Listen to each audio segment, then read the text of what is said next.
another great episode of hashtag Screw the W2. If you missed the first part of this interview with Lindsay, the CEO of Spartan Invest, be sure to hit subscribe on whatever your preferred podcast channel is. This last Wednesday, the first part of this interview dropped, and we talked a lot about Spartan and Turnkey providing and getting started in real estate investing. But for many of my listeners and many out there might not know, Lindsay just didn't wake up. It's like, oh, I'm going to start a big real estate company with some of my partners. She was actually a normal W-2 employee before that. So with that, Lindsay, thanks for coming on and sharing your story. Thank you so much, John. I really appreciate it. Yeah. So now, before, I obviously, a lot of people know you in the industry that have started to grow and expand this great company, Spartan, many markets in the, Birmingham area and elsewhere. But can you take us back to what were you doing previously before that? And, what was kind of like a normal day for you? Yes, of course. So I actually started my career. I graduated from college in 2007 at the very end. So the worst time in the world to graduate and go looking for a job, right? That's when really things were starting to kind of blow up, and we were headed into a recession. And I got very lucky and found a job as a management trainee with Cintas Corporation out of Tuscaloosa, Alabama. And that's where I went to the University of Alabama, Roll Tide. And that's where I was able to find it. And the management trainee, it's a great, Cintas is a great company. And this program is great that they offer, and that they allow their management trainees 6 months in every department. To kind of just make sure that all of the things that you could possibly need to know to be successful in management further down the road within the corporation. So that's where I started in the average day. So because we were going into a recession and we were experiencing layoffs, I just graduated from college, got my first job, and then they decide to shut down the plant. Oh, geez. So yes, it was terrible. It was absolutely terrible. But that's also where I met my now business partner, Clayton Mobley. He was also at Cintas in Tuscaloosa. Okay. And so that's obviously how we met, and kind of how I'll get started. I'll explain later about how Spartan got started. But sure. But the day to day, we were going into a recession. We were closing down the plant. And unfortunately, that just meant, hey, I'm going where I need to be. So I was in production. So I was working first shift and then got moved to second shift. So I was unloading and loading the trucks, for the drivers, the service drivers, for routes for customers. So I was taking off like dirty linen and and loading up rugs and mats and everything like that. So it was definitely interesting, but I learned a lot working with Cintas. Cool. So now you kind of maybe alluded to this a little bit, and I know we spoke off camera, this was a very, amicable separation, if you will. But what was kind of the moment where, I like working here, I think there's more to life, I want to start a turnkey company? Or what was the moment, or what was the thought process of like, maybe I should try something different? So yeah, I mean, that's a really great question. And it's kind of the light bulb moment happened when I was already in Spartan, as far as the turnkey portion goes.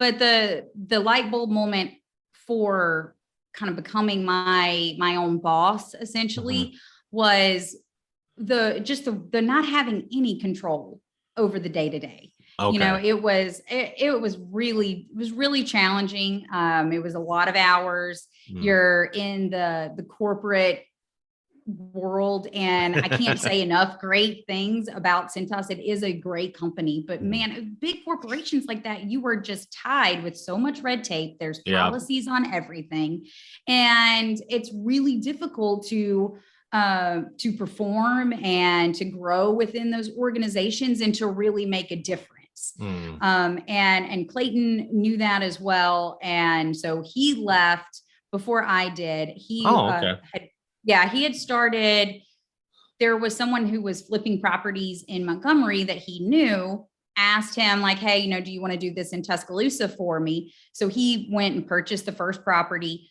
flipped it, saw the profit in that particular property, and was like, okay, there's something here. Okay. And so he left. He was flipping properties. I was, not married, no kids. So I was also helping him on the side. So I was working my full-time job, and going kind of to the courthouse too, and trying to help get properties. And we worked together for a few months on that. And then it just, leaving and kind of diving into Spartan, into the real estate with him was, the best decision that I've made, honestly. And at the time, this was, 2011, 2012. Okay. So of course, everyone that knew me told me that was a terrible idea. Yeah. Because real estate was not great. It's like, wait a minute, you're going to leave your cushion corporate job to go sell real estate, like benefits, to go flip what properties. Are you doing? What are you thinking about? What are you doing? And then on my first office, my first table was like one of those white, pop-up tables, and I had a lawn chair. That was my first desk. And so it was in the aha moment for, do you want me to keep going? Like, and go ahead. Yeah, sorry. No, you're fine. Well, it's kind of interesting, because it was, yes, I want to do this on my own, but then the rental property piece of it actually came while we were flipping properties, and that we were buying houses for very cheap. We were renovating them very HGTV, staging them, not necessarily what we're doing now, and we're selling them to owner occupants. And you're a two-man show, and you're buying houses and flipping them, during the winter months, October through February. It was already a pretty rough real estate market in general from a seller standpoint. And so those months, they hurt. And if you're a two-man show and your pay depends on the profit that you make of properties, and you don't sell any properties for 6 months out of the year, we weren't making any money. So kind of in a panic, we went out and purchased a ton of rental properties, and we fixed them up. We didn't fix them up to the extent that Spartan does now, but we fixed them up, rented them out, and we started managing them. And the cash flow from those properties kept our company afloat during those winter months. So that was the light bulb for the turnkey piece. It's like, well, wait a minute. This is the product. This is the real estate product, not the flipping, because, it's just that one time you get the profit from that property. Yep. Whereas these 40 properties that we went and just acquired, and they were much cheaper then, right, than they are now, but still those cash flowing properties, they kept our company going. And so that's when it was like, what, this is where value lies in real estate, right here.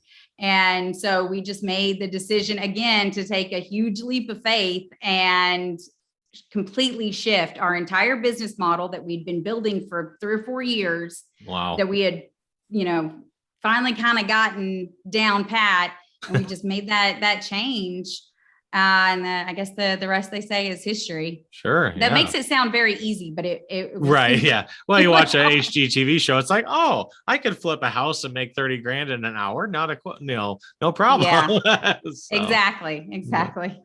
No, obviously, like you said, you made this huge shift, flipping properties and then rental properties and then selling them. And then obviously have, grown to the turnkey business with Spartan.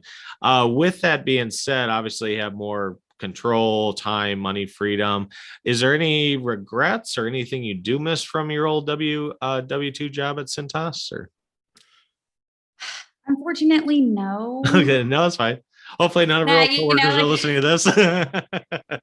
Sorry guys. I know it was a great team. And like I said, it was a great company, but I have very much enjoyed building a company and a culture that I wanted to live and work in. And it's different in that, you've been around the team, John, and so maybe you can attest to our culture that we try so hard maintain as we continue to grow, and that we are, hey, we work hard and we play hard. We have a really good time, but we prioritize a work-life balance. And unfortunately, that's just not something that a lot of big corporations can do. It's just hard for them to instill that. And that's one thing that I have loved doing, is making our own policies and our own procedures on how we are going to employ people and how we're going to provide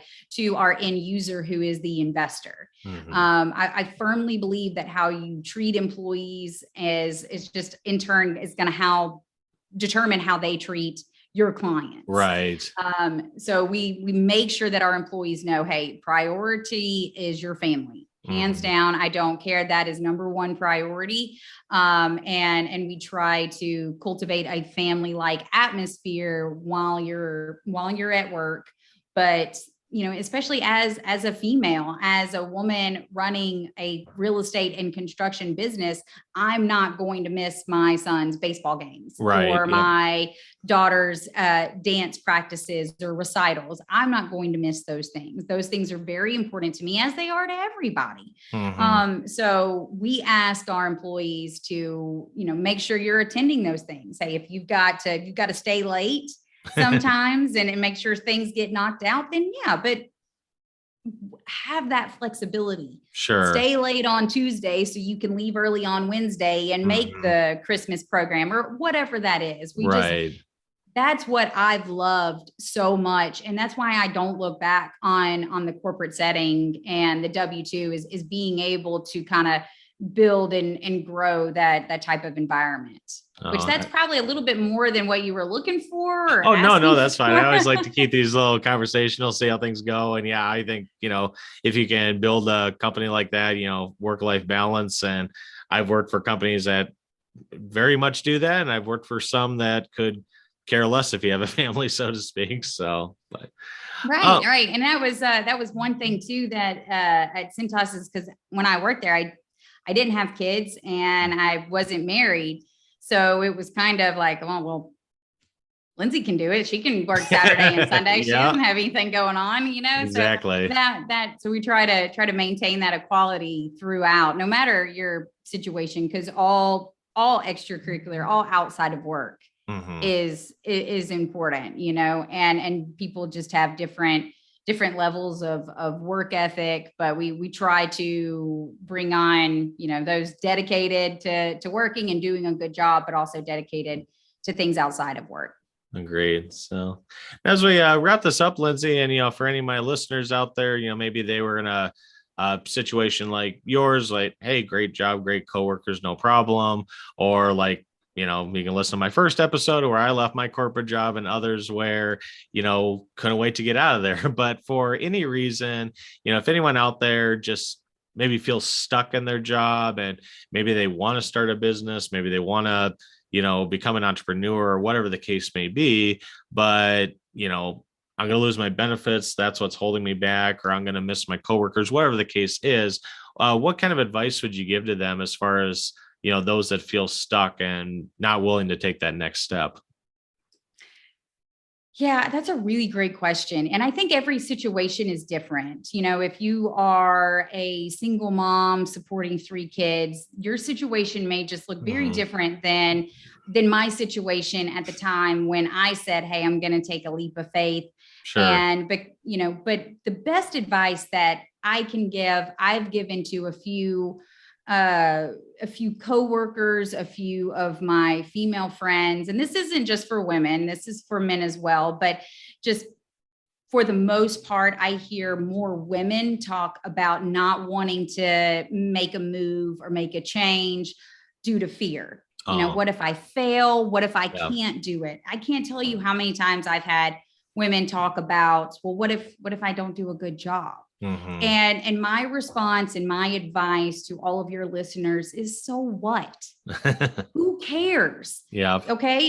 If you do it, what is the worst that could happen? If you leave your job and you go, do it correctly, do it in, have a backup plan, right? Have some funds set aside. whatever you're wanting to do, whether it's to buy rental properties and build up enough cash flow to be able to quit your job to do something else, make sure you've got a plan. But at the end of the day, what's the worst that could happen? If you leave your job and go start a new company and it fails and it bombs, okay, that your life's not over. Yeah. You at least tried.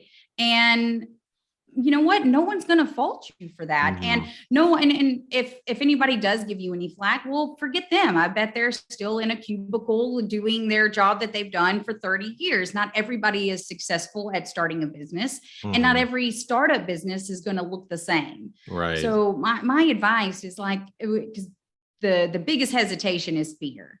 And I think it's because we're so ingrained to, graduate high school, go to college, get a college degree, and then go get a job, get a W-2 job, put your money in your 401k. I mean, that is ingrained in everyone. And so my advice is like, why not try? What is the worst that could happen? It bombs. Okay, well, you go get another job. So I think it happens. I think is it Robert Kiyosaki? Someone coined the phrase that fail stands for first attempt in learning, and I think that's always stuck with me. It's like, okay, you fail, then move on to the next thing. It isn't like your life is over, the world's coming to an end, and the apocalypse has come upon us. It's like, okay, this didn't work. Try something else. Exactly, and no one's perfect, and no one gets it right. And man, this podcast would last 48 hours if I had to go through and tell you every single time I failed and I messed up, like it just happens, so you're never going to get it right, and you're never going to get it right every single time. That's just not possible. But at the end of the day, why not just try? Like, why not? Well, I don't think even Joe Rogan's done a 48-hour podcast, so I'm not going to try to attempt that right now. So, all right. Well, thanks again. I have to get a list, man, because it's long. It's long. Maybe we'll speed up the podcast and make it go faster. Well, none of those. But well, thanks again, Lindsay. I appreciate you taking your time out of your busy schedule to educate my listeners and share your story of going from Cintas to an entrepreneur, and keep hitting the pavement and growing in Birmingham. Thank you so much, John. I really appreciate it. I had a great time.